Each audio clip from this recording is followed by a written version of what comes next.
Halo semua, salam sejahtera Malaysia. Selamat datang ke channel Fels Lifestyle. Saudara-saudara, tuan-tuan dan puan yang amat saya hormati semua. Berkaitan dengan keengganan parti komponen di dalam Barisan Nasional untuk kempen bagi calon DAP pada pilihan raya kecil DUN Kuala Kubu Baharu. Keengganan MCA untuk berkempen bagi calon DAP. Akhirnya ini menimbulkan satu persoalan. Adakah MCA ataupun parti di dalam Barisan Nasional ini sudah tidak meminati untuk bersama-sama di dalam kerajaan?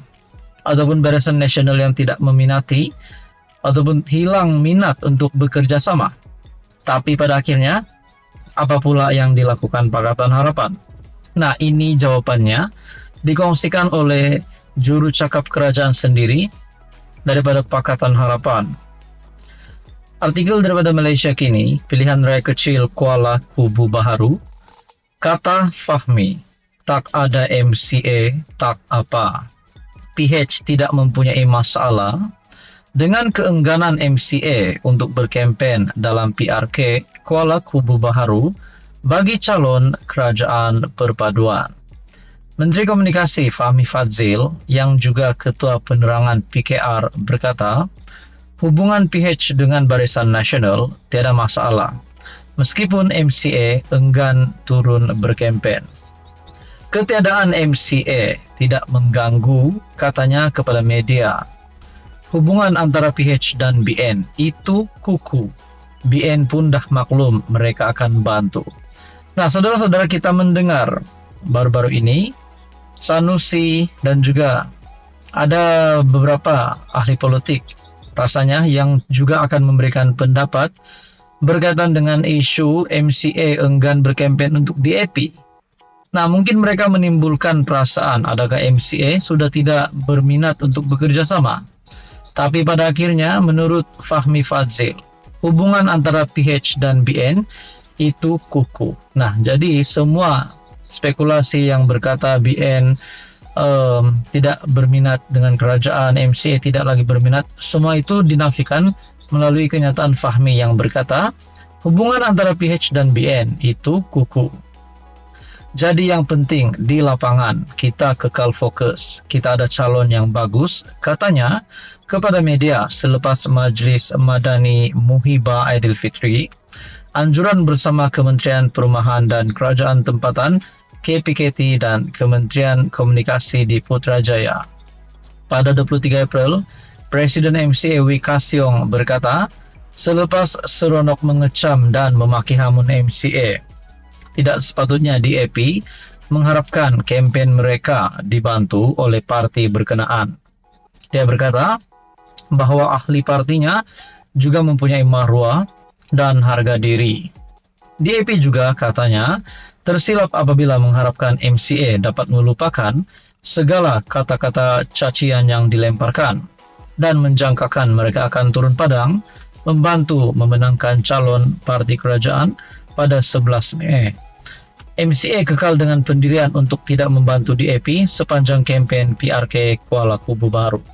Nah, saudara-saudara yang amat dihormati semua, adakah tindakan daripada MCA, Presiden MCA dan kepimpinan MCA ini akan memberikan satu kesan di dalam Barisan Nasional ataupun memberikan kesan kepada MCA sendiri?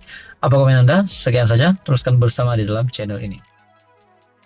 Halo semua, salam sejahtera Malaysia. Selamat datang ke channel Fels Lifestyle. Info padu, info hangat disediakan di dalam channel ini. Kita dikejutkan dengan satu berita. Rupanya terdapat satu lagi demo yang dibuat. Demo ini bukan dibuat di rumah ketua kampung, bukan dibuat di depan rumah JKK ataupun orang-orang kampung. Tetapi demo ini dibuat di depan pejabat menteri di dalam kabinet kerajaan perpaduan, yaitu Mat Sabu. Nah, dalam perkongsian daripada Malaysia Kini, pengembala berdemo depan pejabat Mat Sabu.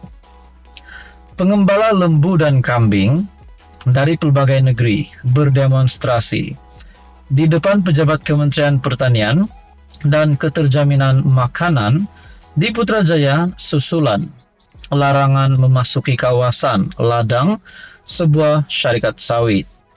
Kumpulan itu yang menamakan diri mereka Gabungan Penternak Marhen Nasional menuntut campur tangan menterinya Muhammad Sabu melalui satu memorandum tuntutan.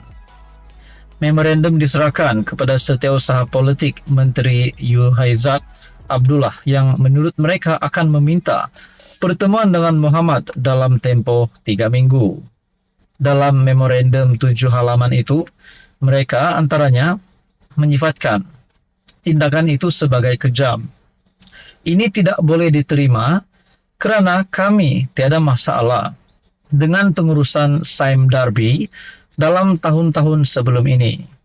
Menurut memorandum itu, menurut mereka, notis larangan itu dikeluarkan di Estet Sungai Buloh pada 10 Januari dan Estet Bukit Ceraka pada 24 Januari.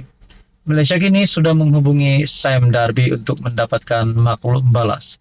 Nah, punca demo di depan pejabat Mat Sabu ini, di mana pengembala lembu dan kambing dari pelbagai negeri berdemonstrasi di depan pejabat Mat Sabu, Kementerian Pertanian dan Keterjaminan Makanan di Putrajaya, susulan larangan memasuki kawasan ladang sebuah syarikat sawit.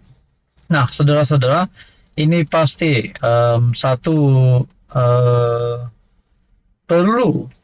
perlunya tindakan ataupun pandangan ataupun respon, dan harapan mereka sudah pasti tindakan daripada Mat Sabu untuk ataupun berhubung isu ini, perkara ini.